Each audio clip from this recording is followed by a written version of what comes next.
This is Himabindu Mudadla. I am a student of IIM Trichy, and as part of a project work for the course Indian Economy and Polity, I would like to speak about the labor reforms in India. So, to give a context of what I want to talk about, let me start off with a few facts and prospects of the labor force in India. Over 25% of the world's workers are Indian, and 300 million young people are set to enter the labor force by 2025. With an average age of 29, when India's population is in the middle of a demographic boom. By 2020, when the global economy is expected to run short of 56 million young people, India, with a youth surplus of 47 million, could fill this gap. So, in this very context, labor reforms are often cited as the way to unlock the double-digit growth in India. So let us now know about why these labor reforms are needed. Firstly, because India does not use its vast labor force productively or judiciously. In 2014, India's labor force was estimated to be about 490 million, or 40% of the then population. But 93% of this force was in the unorganized sector, ranging from vegetable vending to, say, diamond trading. Also, over the last decade, the compounded annual growth rate of employment in India has slowed down to 0.5%. While 13.9 million jobs were created in 2012, the labor force increased by 14.9 million. So let us now understand what are the problems with the Indian labor laws.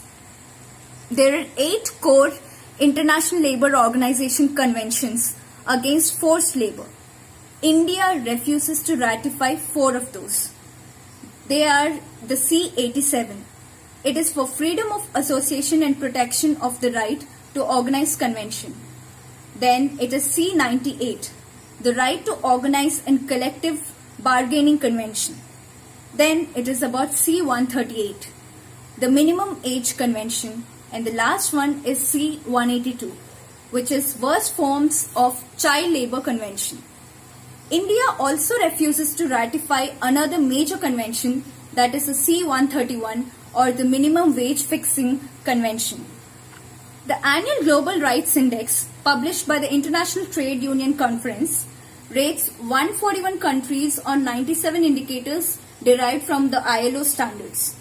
The rating is on a scale of 1 to 5 plus based on the degree of respect accorded to workers' rights. In 2015, India had a rating of 5, the second worst category. It denotes no guarantee of rights.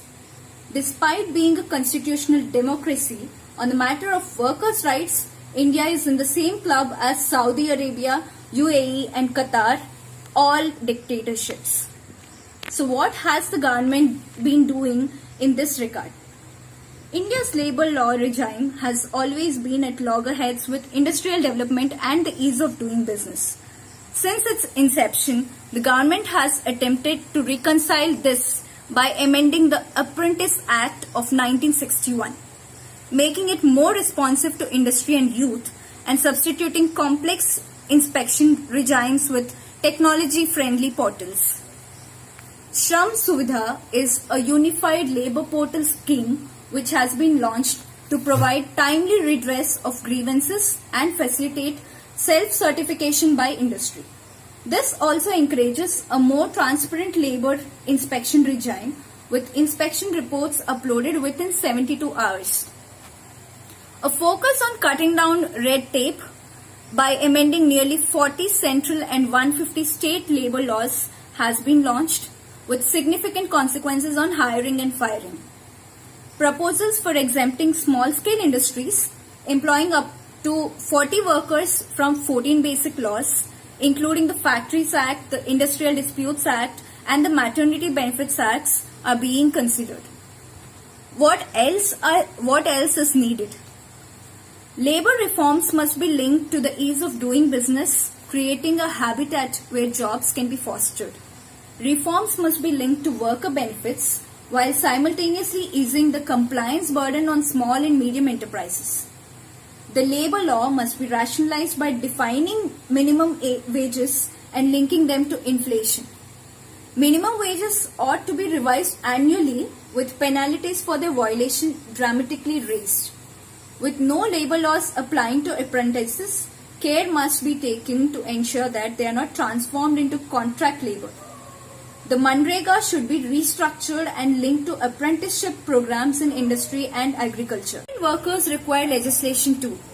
Female employees of government schemes like Indira Kranti Padham or Anganwadi workers remain out of the purview of laws.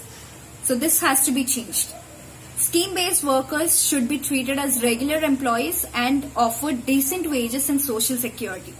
Equally, contract laborers must be protected.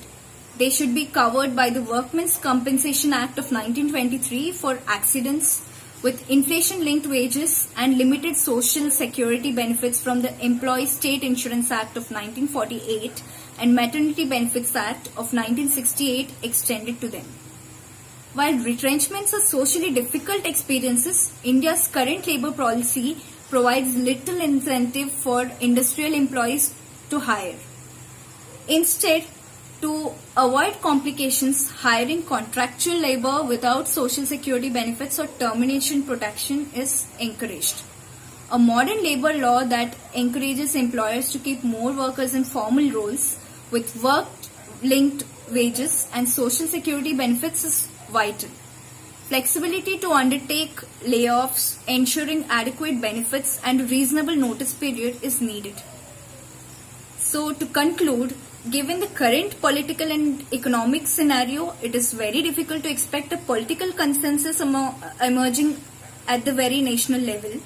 But however, states such as Rajasthan, Madhya Pradesh and Gujarat have made positive moves with respect to labor reforms. Given the emerging competition between states to attract investments, so we can only hope that the other states are also likely to follow suit sooner rather than later. Thank you.